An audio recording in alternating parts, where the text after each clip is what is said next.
Bonsoir, très content d'être avec vous ce soir. Merci pour l'invitation des organisateurs. Je vais donc aborder ce soir la question des dettes illégitimes, à la fois des dettes privées illégitimes et des dettes publiques illégitimes. Mais je vais donner la priorité à la question des dettes publiques illégitimes.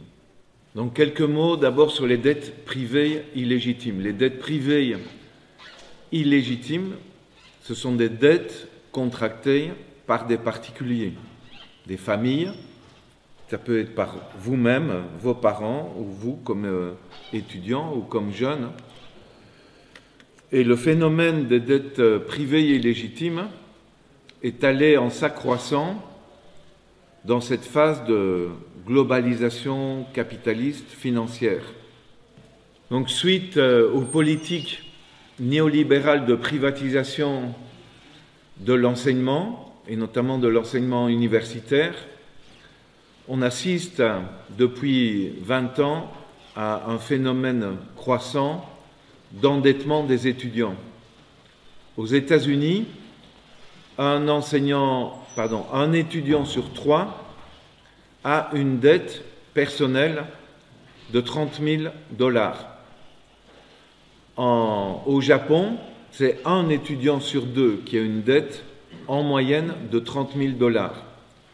Le phénomène s'est également étendu largement à des pays comme le Royaume-Uni, comme le Chili, comme le Canada, et commence à toucher des pays d'Europe continentale à cause de l'augmentation des frais d'inscription des étudiants aux universités. Le rejet et la remise en cause par les étudiants et toute une série de mouvements qui luttent contre les dettes illégitimes, on assiste donc au cours des dernières années à des mouvements importants, notamment aux États-Unis, un mouvement qui s'appelle Strike Debt, donc combattons la dette, et qui lutte pour l'annulation des dettes étudiantes. Et les politiques qui y sont attachées, à savoir l'obligation devant laquelle des familles du peuple sont obligées de s'endetter pour un montant, comme je l'ai dit, de $30 000, qu'il va falloir rembourser pendant 15 ans, 20 ans ou 30 ans, ce qui amène des jeunes de 20 ans à avoir les 30 ans qui suivent, qui sont devant eux, à consacrer une très grande partie de leur activité simplement pour rembourser une dette qui n'aurait pas dû être accumulée puisque l'enseignement gratuit est un droit fondamental qui doit être garanti à l'ensemble des citoyens. Il y a un autre type de dette privée illégitime, ce sont les dettes hypothécaires. Aux États-Unis, vous avez entendu parler peut-être de la crise des subprimes de l'année 2007-2008. Cette crise des subprimes qui a créé ou qui a été liée à une crise financière et bancaire internationale de très grande ampleur, avec notamment la faillite de la banque nord-américaine Lehman Brothers, était liée à des prêts pour l'achat de logements, pour l'achat de maisons, des prêts octroyés à des familles populaires de manière totalement abusive par les grandes banques privées américaines. En conséquence de cette crise des dettes hypothécaires abusives, 14 millions de familles aux États-Unis ont été expulsées de leur logement. Le même phénomène s'est reproduit en Espagne. Là, il y a eu plus de 400 000 familles qui ont été expulsées de leur logement depuis 2010. Et ces expulsions massives et injustes ont provoqué la naissance d'un puissant mouvement citoyen, par exemple dans l'État espagnol, Et un des résultats de ce puissant mouvement citoyen dans l'État espagnol, c'est l'élection à la mairie de la deuxième ville du pays, Barcelone, d'une dirigeante du mouvement contre les expulsions de logements. Cette femme s'appelle Ada Colau et est donc aujourd'hui à la tête de la ville de Barcelone. Si j'ai mentionné l'exemple de Barcelone, c'est parce que pour une première fois, quelque part en Europe, est élue à une responsabilité très importante une femme qui provient d'un mouvement social de la base, une femme qui a occupé à plusieurs reprises dans les années 2013 à 2015 des banques espagnoles, occupé illégalement des banques pour protester contre l'action injuste de ces banques à l'égard des citoyens. Et il est très rare qu'une majorité de citoyens porte à la tête d'une grande ville une femme qui s'est justement fait connaître pour des actions illégales de protestation, des actions de résistance à l'injustice. Et donc, si j'ai mentionné son cas, c'est aussi parce que, comme vous le savez, on parle beaucoup de la Catalogne et de Barcelone au cours des derniers jours, puisqu'il y a un vaste mouvement en Catalogne pour l'indépendance et qui entre en contradiction avec le gouvernement espagnol et avec la Commission européenne. Et ce problème des dettes hypothécaires, vous le connaissez aussi dans des pays comme la Croatie, la Hongrie, la Serbie, où des banques ont prêté de l'argent aux familles de la région, indexé sur le franc suisse, ce qui a provoqué dans plusieurs pays une crise de la dette hypothécaire parce que le franc suisse a augmenté énormément de valeur, soit contre les monnaies nationales, soit contre l'euro, et a provoqué une crise de la dette hypothécaire dans la région. Et donc, j'ai mentionné le cas des dettes hypothécaires parce que je pense qu'il faudrait aussi favoriser en Serbie, en Hongrie, en Croatie et dans d'autres pays qui sont touchés par le problème, un mouvement social de protestation contre le comportement abusif des banques qui ont octroyé des prêts liés au franc suisse. Donc j'ai commencé par vous parler des dettes privées illégitimes, je vais vous parler maintenant des dettes publiques illégitimes. Une dette publique illégitime, c'est une dette contractée par un État, par un gouvernement ou par d'autres institutions publiques. Et nous parlons de dettes illégales, dans certains cas, de dettes illégitimes, de dettes odieuses et de dettes insoutenables. Et je vais donner une définition de ces 4 catégories de dettes. Une dette illégale, c'est une dette qui a été contractée sans respecter l'ordre juridique en vigueur. Par exemple, si des institutions publiques ou une municipalité ou un gouvernement contractent une dette pour un projet d'infrastructure sans avoir respecté les normes légales de appel à projet, pour que différentes entreprises soumettent leurs projets, soumettent leur devis ou leur prix, et puis qu'il y ait une sélection qui soit faite, s'il n'y a pas un respect de la procédure légale, on peut considérer que la dette a été contractée de manière illégale et est dès lors nulle et peut être annulée. Une dette illégitime, c'est une dette qui a été contractée pour satisfaire les intérêts particulier d'une minorité privilégiée. Par exemple, une dette contractée par un gouvernement afin de sauver des banques privées qui sont responsables de la crise bancaire est une dette illégitime parce qu'elle a été contractée pour sauver une minorité privilégiée, propriétaires de banques privées, qui ont commis des actes tout à fait aventureux, dangereux, qui ont provoqué la crise et, dans certains cas, le risque de faillite bancaire. Qu'est-ce qu'une dette odieuse? Une dette odieuse, c'est une dette qui a été contractée contre les intérêts de la population. Ça, c'est le premier critère.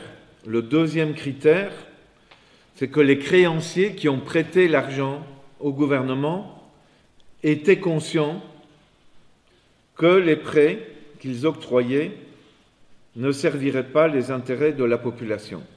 Et enfin, une dette insoutenable, c'est une dette dont le remboursement empêche le gouvernement d'un pays donné de satisfaire les droits fondamentaux de la population du pays. On peut faire une distinction entre, d'une part, les trois premières catégories de dettes, illégales, illégitimes et odieuses, en disant qu'elles sont définies ex ante, c'est-à-dire c'est au moment où elles sont contractées qu'elles sont illégales, illégitimes ou odieuses, tandis que les dettes insoutenables, c'est une dette insoutenable ex post, c'est-à-dire que après avoir contracté cette dette, si son remboursement empêche le gouvernement de satisfaire les droits fondamentaux de la population, les droits à une éducation publique, à une santé publique de bonne qualité, à la paix publique et à d'autres droits fondamentaux, on peut considérer que cette dette, le remboursement de cette dette est insoutenable et peut dès lors être suspendu le temps que la situation change fondamentalement et permette la reprise des remboursements. Alors, au cours des 2 derniers siècles, à de nombreuses occasions, suite à des protestations populaires, des pays ont décidé de suspendre le paiement de dettes illégitimes ou de les répudier purement et simplement. Il y a donc une distinction. La suspension de paiement, c'est de dire « j'arrête de payer ». La répudiation, c'est de dire « je décide que la dette qui m'est réclamée n'a aucune valeur et donc je l'annule par une décision unilatérale en tant qu'État. Je la répudie ». Donc, je vais vous donner une série d'exemples. Dans les années 1830, 4 États des États-Unis, suite à des protestations populaires, ont décidé d'annuler ou de répudier leurs dettes en disant que ces dettes avaient été contractées par des gouvernements corrompus en liaison avec des banquiers corrompus pour des projets qui n'avaient pas été réellement réalisés, comme la construction de voies ferrées ou d'autres infrastructures. Ça, c'est les années 1830 aux États-Unis. Une deuxième répudiation de dette a eu lieu aux États-Unis en 1865, à la fin de la guerre civile, la guerre de sécession entre les États du Nord et des États du Sud. La présidence des États-Unis, sous Abraham Lincoln, a répudié toutes les dettes contractées par les États du Sud dans la guerre contre les États du Nord, en disant que les États du Sud avaient contracté une dette pour maintenir l'esclavagisme et pour se rebeller contre l'Union. Donc ça, c'est deux exemples qui concernent les États-Unis et je vais vous donner d'autres exemples. Au Mexique, en 1861, en 1867, suite à des mobilisations populaires, le gouvernement mexicain a répudié des dettes qui avaient été également contractées pour des politiques qui allaient à l'encontre des intérêts de la population. Et là, le Mexique s'est opposé aux banquiers français principalement.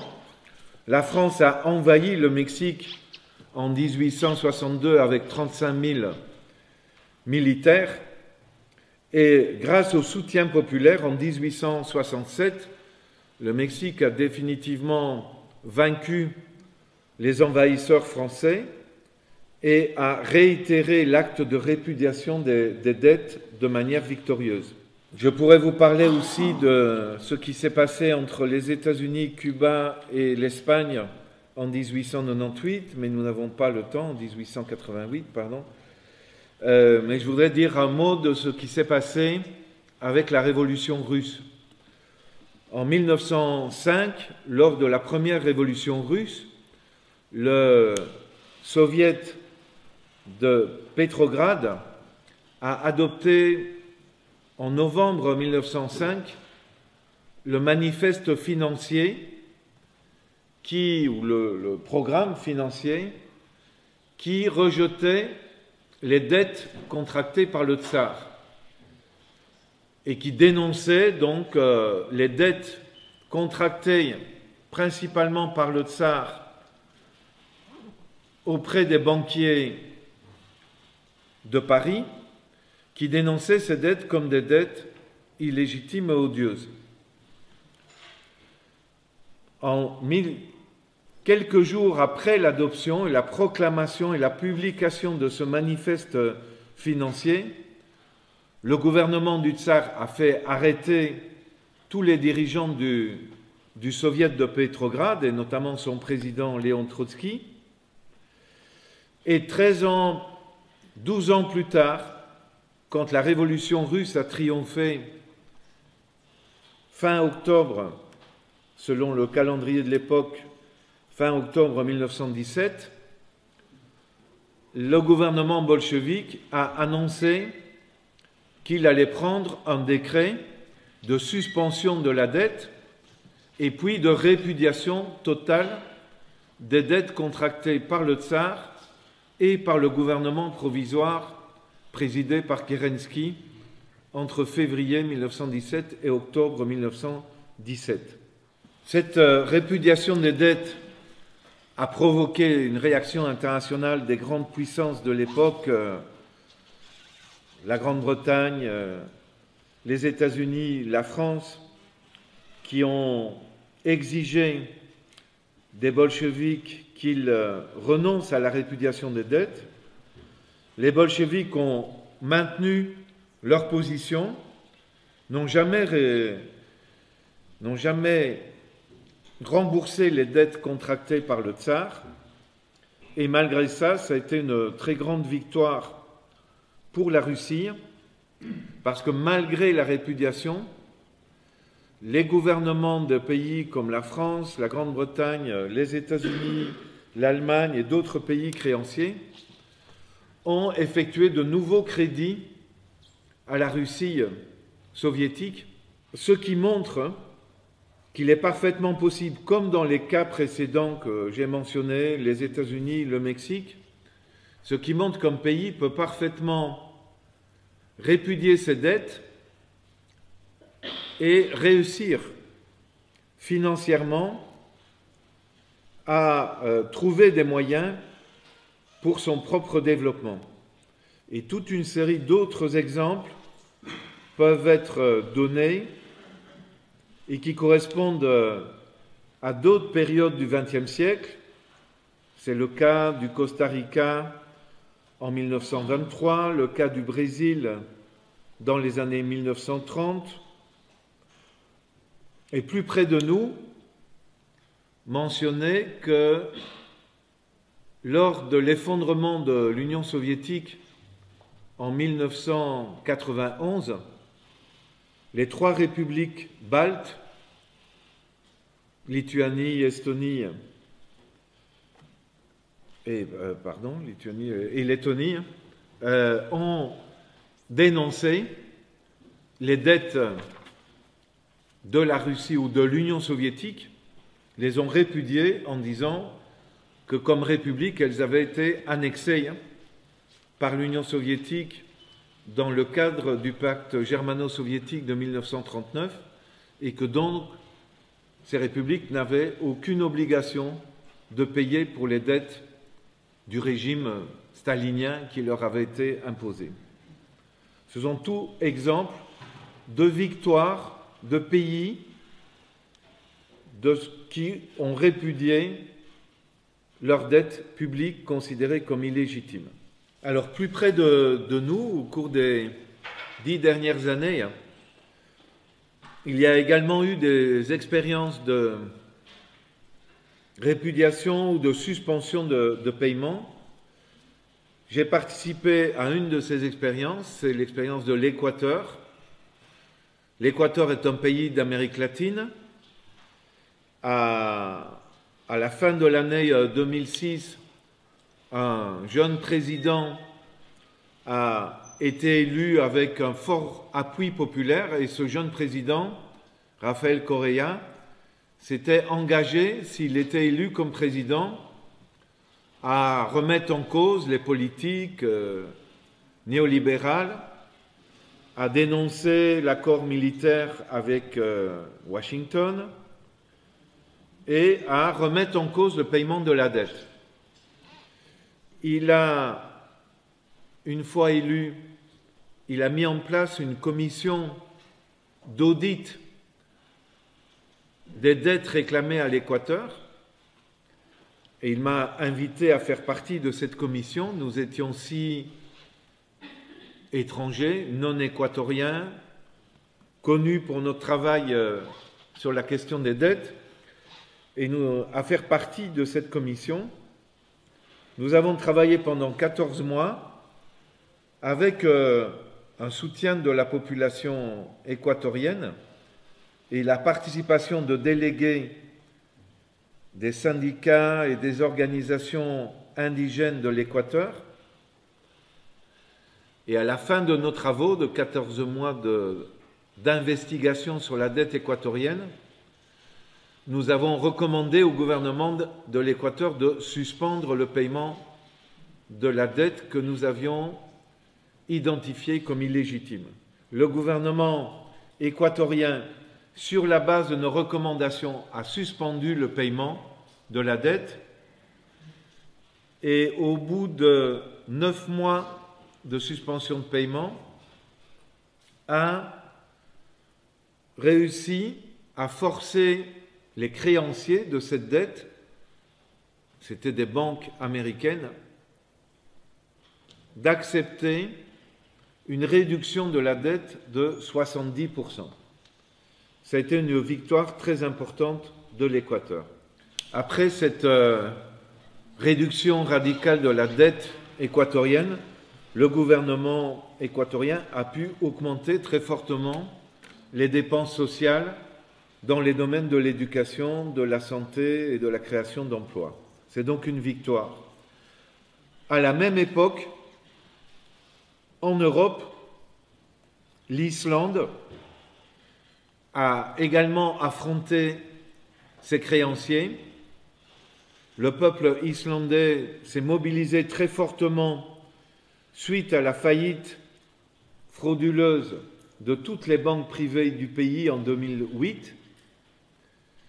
Et sous la pression populaire, le gouvernement islandais a refusé de payer la dette qui était réclamée par la Grande-Bretagne et par les Pays-Bas au pays.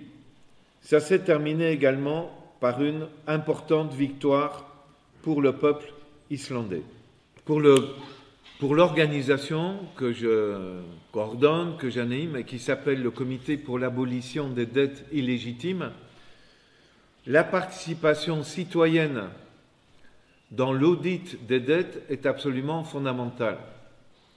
Je vous ai donné des exemples historiques de gouvernements qui, sous la pression populaire dans la majorité des cas, ont répudié des dettes, mais nous pensons que la participation citoyenne, pas simplement la mobilisation dans les rues pour protester contre des politiques ou pour soutenir un gouvernement qui fait correctement son travail, mais une participation citoyenne sous la forme de l'analyse détaillée des dettes qui sont réclamées au pays, et notamment une analyse détaillée des dettes pour remettre en cause la politique des gouvernements qui, dans leur majorité, contractent des dettes de manière illégitime contre l'intérêt de la population. Cette participation citoyenne est absolument fondamentale. Et c'est une des raisons pour lesquelles je suis venu vous parler ce soir. Parce que vous êtes des citoyens de ce pays et vous devez vous poser la question, la dette qui est réclamée à la Serbie, est-ce qu'elle est totalement légitime? Est-ce que nous devons la rembourser? Est-il normal que notre pays et que notre gouvernement se soumettent aux politiques dictées par le Fonds monétaire international et par la Banque mondiale? Est-il normal de continuer à privatiser les entreprises dans ce pays sous le prétexte de diminuer le poids de la dette? Je suis venu vous parler d'expériences historiques qui se sont déroulées au cours de l'histoire dans des pays très différents et très éloignés de la Serbie. Mais si je vous ai parlé de ces exemples, c'est pour nous aider collectivement ici à réfléchir de quelles sont les conséquences pour un pays comme le vôtre, dans lequel vous habitez aujourd'hui. Est-ce que, en tant que citoyen, est-ce que vous êtes prêt à vous poser la question de la dette qui est réclamée à mon pays et qu'on m'oblige de rembourser comme citoyen? Cette dette est-elle légitime? Est-elle légale? Est-elle odieuse? Est-elle soutenable? Merci beaucoup pour votre attention.